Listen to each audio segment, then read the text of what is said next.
L'actualité au cœur de l'information.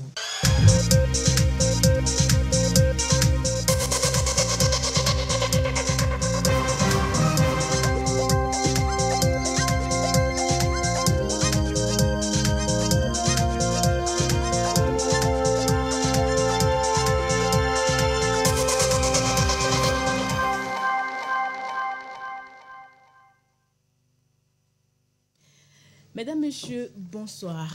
Réunion à la primature ce vendredi, rencontre d'échange entre le groupe de la Banque mondiale et les membres du gouvernement. Plusieurs secteurs sont passés en revue. Des précisions à suivre en début d'édition. Près de 5000 tonnes d'amandes de cajou sont produites chaque année à l'usine Cajou Espoir. L'entreprise est basée dans la préfecture de Tchamba. Elle a reçu la visite du Premier ministre Victoire Tomega Adogbe. Des précisions à suivre dans ce journal. Et puis, après la région des Savanes, c'est le tour de la région maritime d'accueillir le Forum des producteurs agricoles. Ils sont nombreux, les producteurs agricoles, à être au rendez-vous depuis hier à Tchévier. Ils ont 3 jours pour échanger sur les difficultés du secteur et sur leurs attentes. C'était les titres de cette édition. Bienvenue, voici le journal. Tout d'abord, cette rencontre à la primature ce vendredi sur le programme d'urgence pour la région des Savanes.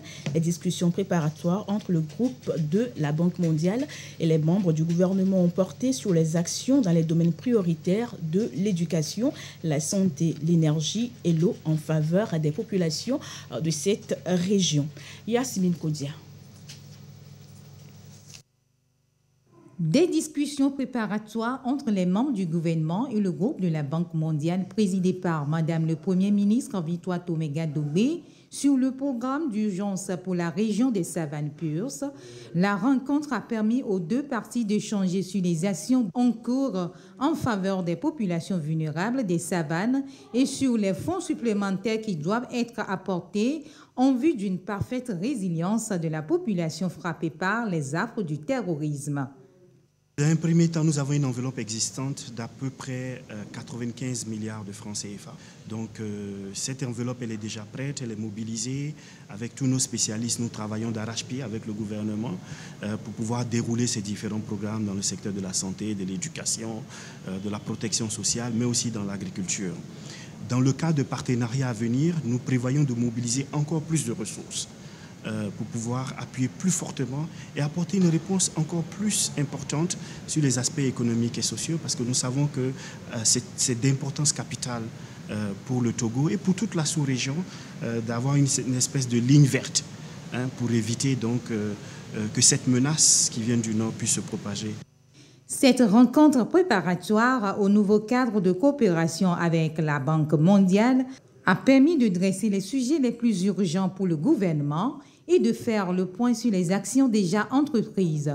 50 milliards ont déjà été engagés et qui ont permis de renforcer l'accès à l'eau, l'accès à l'électricité, l'accès aux voies à travers les pistes rurales notamment.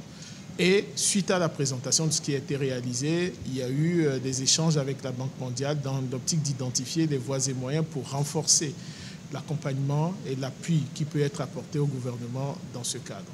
Et il est envisagé que ce plan d'urgence puisse concerner d'autres régions pour pouvoir justement anticiper sur ce qui peut arriver. Le chef de l'État avait conduit une très forte délégation à Washington pour discuter de cela avec la Banque mondiale. Donc c'est la poursuite des conversations et l'objectif c'est qu'à très court terme, on puisse conclure un nouveau cadre de partenariat pour les années qui viennent et qui permettent de tracer en quelque sorte la feuille de route de cette coopération entre la Banque mondiale et notre gouvernement. Mais d'ores et déjà, comme vous pouvez le constater, les actions sur le plan d'urgence continue sur le terrain à travers des projets de la Banque mondiale, mais aussi à travers un projet comme COSO, cohésion sociale dans la région, et qui continue à porter des appuis dans la région. Le partenariat entre le gouvernement et le groupe de la Banque mondiale est au beau-fils, au grand profit des populations de la savane. Visite de terrain de Madame le Premier ministre Victoire Tomega Adogbe dans la région centrale. Nous en parlions dans nos éditions précédentes. Ce soir, Foucault sur son passage à l'usine Cajou Espoir. L'entreprise spécialisée dans la transformation de la noix de cajou produit en moyenne 5000 tonnes d'amandes de cajou chaque année. Dodouari. Des amandes de cajou bio bien conditionnées, prêtes à l'exportation. Chaque année, c'est environ 5000 tonnes qui sortent de cette usine de transformation sise quelque part dans le paysage agro-business de Tchamba. Sa capacité productive a retenu l'attention de Madame le Premier ministre, chef du gouvernement, qui vient pour la visite. Accueilli par les responsables de l'entreprise et les centaines d'employés, en majorité des femmes, le Premier ministre fait le tour de la chaîne de transformation pour s'enquérir de la réalité des conditions de travail et de la qualité de production.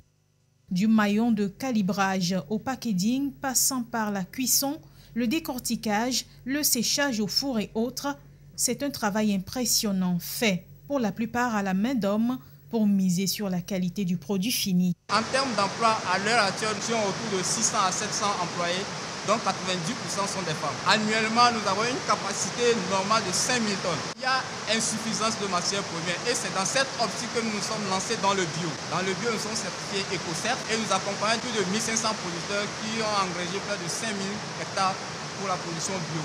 Donc nous les accompagnons financièrement et techniquement. Ceci pour nous permettre qu'ils soient obligés de nous revendre la matière première. S'ils revendent ça, ils ont un manque à gagner parce que le bio coûte beaucoup plus cher que le conventionnel. Nous sommes très regardis par cette visite et nous sommes aussi très fiers. Nous nous disons aujourd'hui vraiment tout ce qu'on fait qui était aussi caché aujourd'hui, c'est ouvert aux plus hautes autorités de ce pays. L'arrivée du Premier ministre encourage certes les initiateurs de cette entreprise, mais bien plus que ça, le gouvernement ayant placé aujourd'hui l'agro-business au cœur de son agenda de développement économique, ce genre de visite permet au chef de l'exécutif d'échanger avec les acteurs clés, de bien orienter leurs besoins et de savoir quel appui adéquat y apporter efficacement. L'agriculture représente plus de 40% du PIB togolais et occupe près de 65% de la population active. Plusieurs initiatives ont été prises par le gouvernement togolais pour apporter des solutions adaptées aux besoins du milieu. En témoigne le Forum des producteurs agricoles. L'étape de la région maritime est en cours à Tchévié. 3 jours de travaux lancés hier. Ekouessala. La maison des jeunes de Tchévié prise d'assaut par les producteurs agricoles. Ils viennent de toute la région maritime. Cultivateurs, maraîchers, pêcheurs, éleveurs et autres transformateurs. Toutes les filières agricoles sont représentées à ce forum, premier du genre, pour le compte de la région maritime. Ils ont 3 jours pour exprimer leurs besoins et formuler des recommandations. De quoi transformer structurellement l'agriculture togolaise et la rendre plus résiliente. Nous voulons écouter les producteurs eux-mêmes nous dire ce qu'ils vivent tous les jours sur le terrain. C'est à partir de ce qu'ils vont nous dire, des problèmes qu'ils vont soulever, que nous allons ensemble avec eux réfléchir sur les réponses à apporter. Donc dans les savanes, nous les avons écoutés. Nous avons eu un rapport, je dirais, général qui va nous permettre dès cette année de travailler sur les différents problèmes. Ça va être la même chose dans la maritime. Nous irons dans la centrale, nous irons dans les plateaux, nous irons dans la région de la Kara. Chaque région avec ses spécificités. Nous voulons connaître les spécificités et donc apporter notre contribution à ce qui se fait déjà. Au rang des difficultés exposées à ce premier jour de la rencontre, les problèmes du foncier, d'intrants et de semences, les défis de la transformation des produits et le financement du secteur s'y rajoutent. Le gouvernement annonce des mesures. Au niveau de l'irrigation, nous avons mis en place un schéma directeur pour l'agriculture irriguée qui devrait nous permettre donc de développer de façon harmonieuse l'irrigation au niveau du Togo. Pour la mécanisation, s'il y a des efforts qui sont en train d'être faits, puisqu'il est question de mettre en place des centres régionaux de mécanisation agricole dans toutes les régions. En fait, ces centres de mécanisation vont apporter donc des services de mécanisation aux producteurs, non seulement en les aidant donc à aménager, mais il y aura aussi question de les accompagner pour ceux qui ont déjà des tracteurs, de faire de la maintenance donc pour ces tracteurs. Nous allons former des tractoristes, former des brigades de tractoristes qui pourront donc intervenir dans les différentes localités, dans les différentes zones. Et donc ces centres de mécanisation agricole vont permettre en fait de lever enfin ce blocage que nous avons au niveau des aménagements, parce que ce sont des aménagements qui reviennent très chers et nous n'avons pas tout le matériel qu'il faut. Dorénavant, avec les centres, nous allons mettre en place donc tout ce matériel à la disposition des producteurs. Nous sommes déjà en train de recenser tout le matériel dont ils ont besoin pour donc nous permettre de pouvoir répondre à leurs besoins, que ce soit au niveau de la mécanisation pure, même au niveau de l'irrigation, tout le matériel qu'il faut. Et nous pensons que déjà cette année, on aura des centres pilotes qui vont se mettre en place pour aider donc, les producteurs. Les organisations paysannes de la région maritime saluent la tenue de ce forum. Elles espèrent vraiment qu'en sortent des solutions pour booster leur productivité. Une fois toutes les régions sillonnées, le ministre en charge de l'agriculture promet de descendre dans les préfectures pour créer davantage de synergie entre le gouvernement et les producteurs agricoles. Et pendant ces 3 jours, le gouvernement va écouter ses producteurs agricoles, ceci en vue d'apporter des réponses adaptées à leurs besoins. Ces derniers attendent beaucoup de cette rencontre. Dodo Waré. Producteur de maïs et éleveur de bétail dans le Golfe 5 n'a pas voulu se faire compter ce forum. Il a déjà parcouru les thématiques, il les trouve à la hauteur de ses attentes. Les thématiques que nous voulons, ces thématiques ont été bien choisies dans un premier temps et ensuite, selon ce que les panélistes nous délivrent, il y a un changement majeur dans l'organisation de la chaîne de valeur et aussi de la structure de financement. Des changements, il y en aura davantage dans toutes les chaînes de production agricole. Des espaces en plein aménagement, des engrais subventionnés, des semences à haute performance seront davantage à la disposition des producteurs. Des forages sont aussi prévus sur les différentes zones d'aménagement agricole planifiées pour renforcer l'irrigation. Le MIFA et le FNFI vont alléger les difficultés de financement. Les producteurs ignorent encore que toutes ces actions sont menées au niveau de l'État. Nous ne savons même pas qu'il y a d'autres financements, par exemple l'Agri-CEP.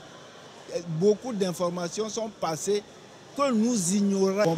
Notre entente, c'est d'avoir les informations adéquates pour pouvoir aller vers les organismes qui pouvaient nous aider dans le financement. Du Forum des producteurs agricoles Région Maritime, ils repartiront avec toutes les informations pour mettre l'agriculture au niveau ambitionné par les autorités publiques. Souvent, nous avons une idée que l'État va quitter quelque part pour venir nous aider individuellement. De ce forum aujourd'hui, on nous a expliqué comment l'État même compte sur nous, qui sommes des producteurs.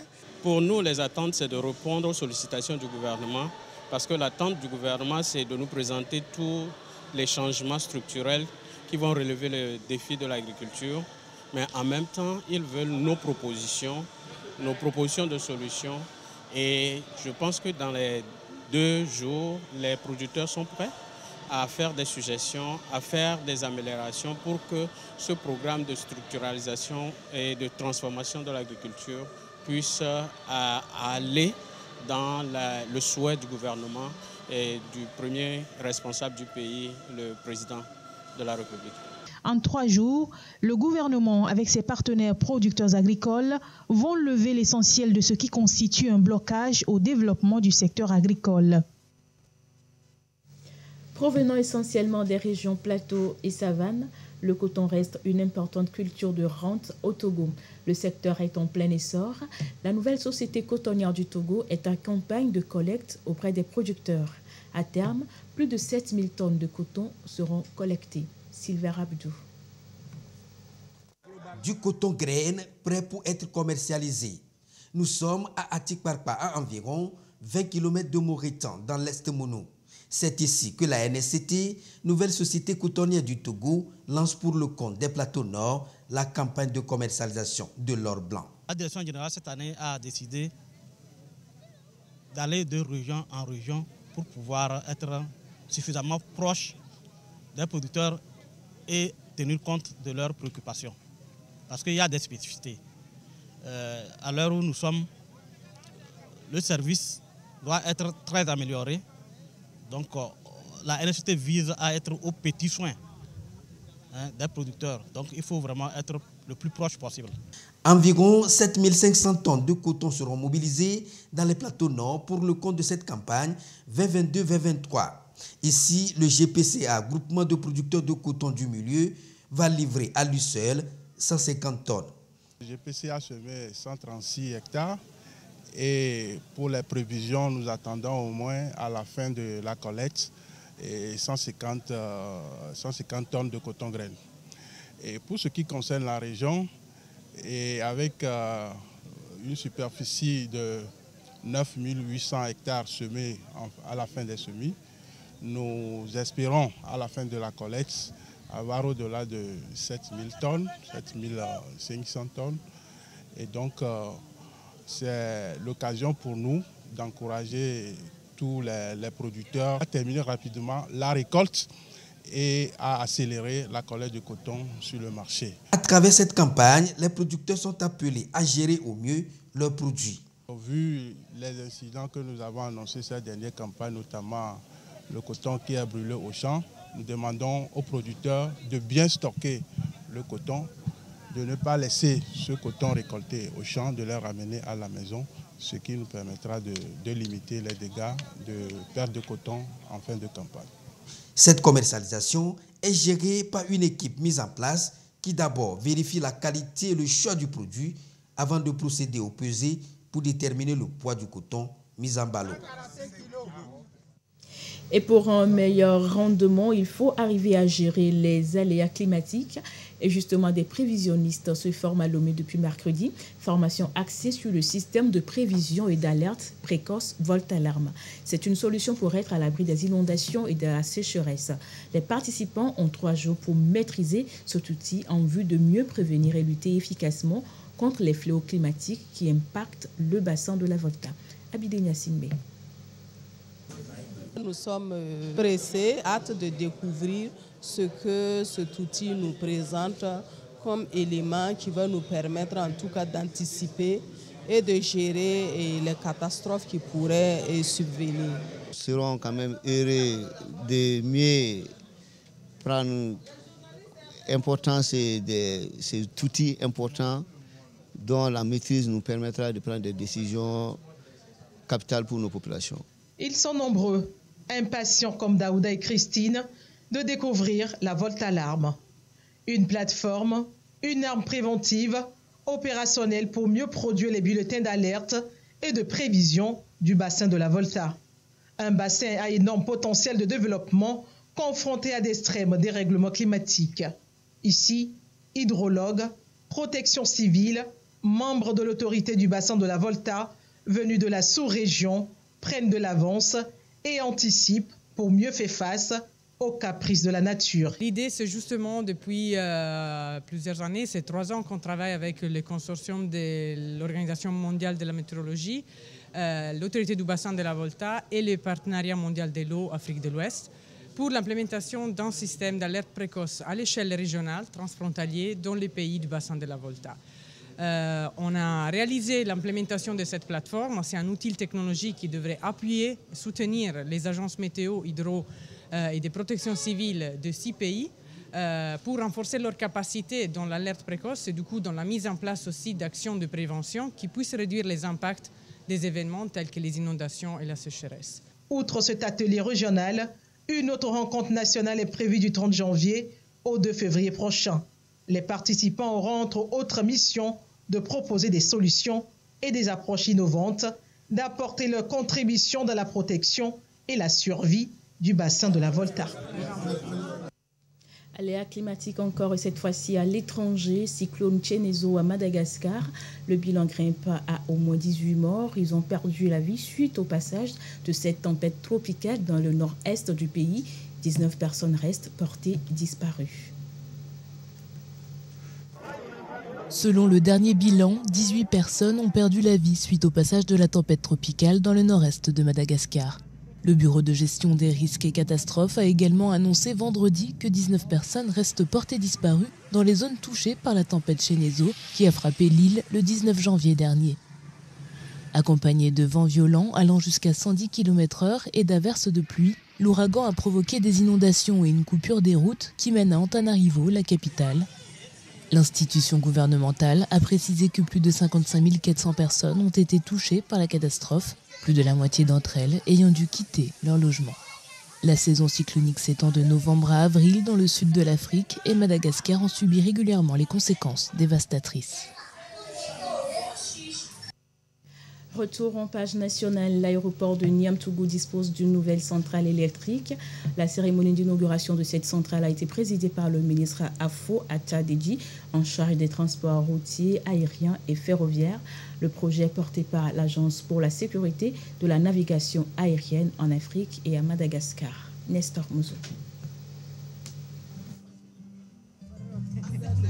Nouvelle centrale électrique construite pour l'aéroport international de Niamtougou avec des équipements à la pointe de la technologie. Cette unité de production de l'énergie comprend un poste de livraison de l'énergie secteur ville, une salle abritant des sources thermiques d'énergie de secours par 2 groupes électrogènes de 200 kVA conçus en prenant en compte les normes environnementales, une salle de supervision de l'état de l'ensemble des équipements, une autre contenant les régulateurs de courant et onduleurs, un atelier de maintenance et un espace vie. 4 milliards 194 millions de francs CFA, c'est le coût de cette nouvelle centrale électrique. Réalisation à mettre à l'actif de l'Agence pour la sécurité de la navigation aérienne en Afrique et à Madagascar, à Sekna, dans le cadre du plan de services et équipement 2018-2022. La centrale précédente a atteint une limite d'âge. Les groupes utilisés ne sont plus produits. Les pièces de rechange se font rares. Et il est indispensable de passer à une nouvelle génération d'équipements. C'est pour se mettre donc au pas de la technologie que nous avons jugé nécessaire donc de renouveler les équipements pour l'aéroport international de Niamtougou. Un lot important de pièces de rechange a été livré avant la mise en service de la centrale. Outre la centrale électrique, le projet intègre la réhabilitation complète du système de balisage lumineux de la piste, des voies de circulation, de la rampe d'approche et les papilles de l'aéroport international de Niamtougou avec des lampes LED. Dans la nuit, il est évident que sans lumière, on ne peut rien voir. Donc les balisages constituent les signaux qui permettent à l'équipage, donc aux pilotes, de s'assurer que effectivement, ils voient l'aéroport. En dehors du balisage, nous avons un dispositif visuel d'approche de pente que nous appelons le PAPI. Donc ce dispositif permet au pilote de s'assurer qu'il est sur la bonne pente de descente et c'est avec ça qu'il peut atterrir en douceur. Le ministre des Transports routiers, aériens et ferroviaires a témoigné sa gratitude à l'ASECNA pour son œuvre qui s'intègre dans la feuille de route gouvernementale 2020-2025. Au mois de novembre dernier, nous avons procédé à l'inauguration de la nouvelle centrale électrique de Lomé à l'aéroport international Yassine Adema. Aujourd'hui, nous voici en train d'inaugurer une autre réalisation de la SECNA au bénéfice de l'aviation civile du Togo.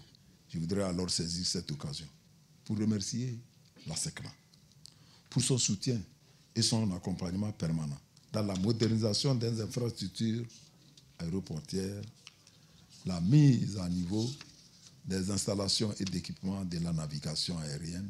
Le Togo est résolument tourné vers les projets qui visent la transformation structurelle de son économie, telle que déclinée dans la feuille de route gouvernementale. Le transport aérien et le tourisme constituent 2 leviers majeurs de la croissance économique et de création d'emplois au Togo. Ces 2 secteurs sont tributaires d'une navigation aérienne sûre et sécurisée.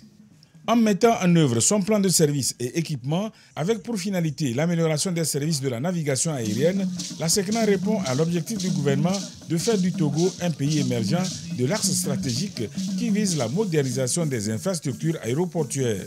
Les 2 projets de la SECNA, Lomé et Niamtougou, s'élèvent à 8 milliards 396 millions de francs CFA.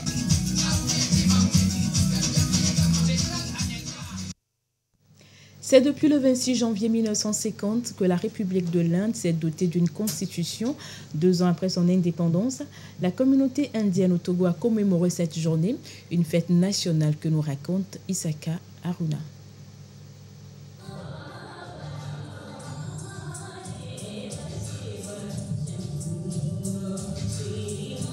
Quelques pas de danse au son de la musique hindoue. C'est la célébration de la fête nationale de l'Inde. Elle est célébrée chaque 26 janvier. Aux côtés de la communauté hindoue au Togo, membres du gouvernement, membres du corps diplomatique, autorités administratives, représentants d'organisations internationales.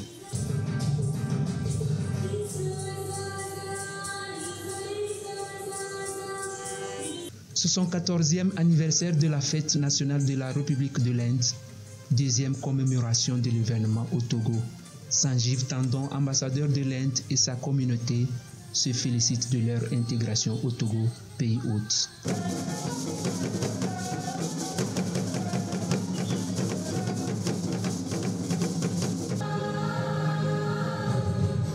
Togo-Inde, une coopération qui se renforce chaque année. Elle s'enrichit de la diversité de part et d'autre. Nos relations bilatérales ont vu une croissance très développée. Le développement au niveau de l'éducation, le renforcement au niveau de l'économie et du commerce entre les deux pays.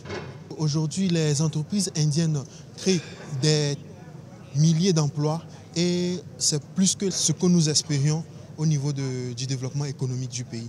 Donc je le vois de façon positive parce qu'il y a des avancées et au niveau des deux gouvernements pour pouvoir renforcer la coopération dans des secteurs diversifiés. Le 26 janvier, fête nationale de la République de l'Inde et la commémoration de l'adoption de la Constitution de 1950. Sur le plan national, l'Inde célèbre également deux autres grandes fêtes. La journée de l'indépendance le 15 août et l'anniversaire du père de la nation, Mahatma Gandhi, le 2 octobre. Sport à présent, sport avec le processus de professionnalisation du football au Togo.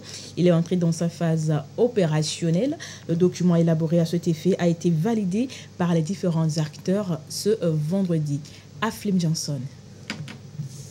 Professionnalisation du football au Togo, les acteurs relancent le débat.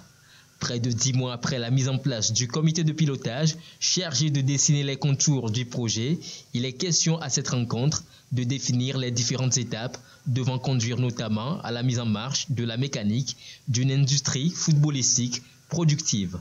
Il est temps pour le football togolais de passer à l'âge adulte et de devenir une industrie professionnelle. L'amélioration des infrastructures et de la gestion des clubs. La validation du document marque une phase cruciale dans le processus de transformation structurelle du football en phase avec les ambitions gouvernementales pour le secteur.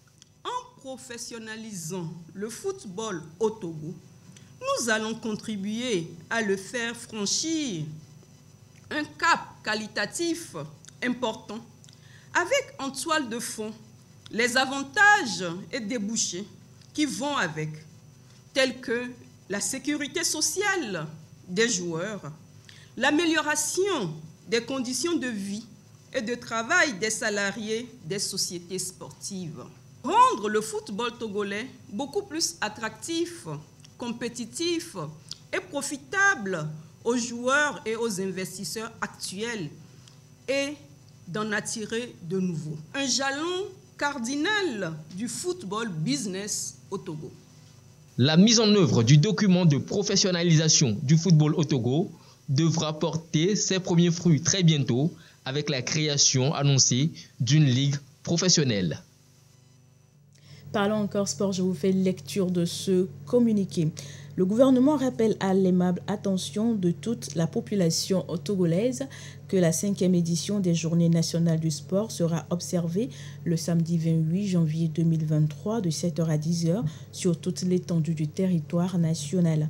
À cet effet, il invite tous les concitoyens et concitoyennes drapés chacun de sa tenue de sport à sortir massivement et se diriger vers les aires de jeu préalablement définies par les mairies de résidence afin de participer activement à cette édition et de contribuer à sa réussite. Tout comme les éditions précédentes, cette 5e journée sera marquée à la fin des épreuves physiques et sportives par des séances de sensibilisation dans chaque commune sur les thématiques liées aux maladies non transmissibles, aux questions du vivre ensemble, de la salubrité publique, de cohésion sociale et de paix. Par ailleurs, le gouvernement voudrait saisir cette occasion pour renouveler ses remerciements à la population togolaise pour sa mobilisation et son adhésion à cette initiative. Un communiqué du gouvernement. Ainsi s'achève votre journal préparé par l'ensemble de la rédaction et de la réalisation. Merci à vous de l'avoir suivi. Bonsoir chez vous et à très bientôt sur votre chaîne, la télévision togolaise. Au revoir.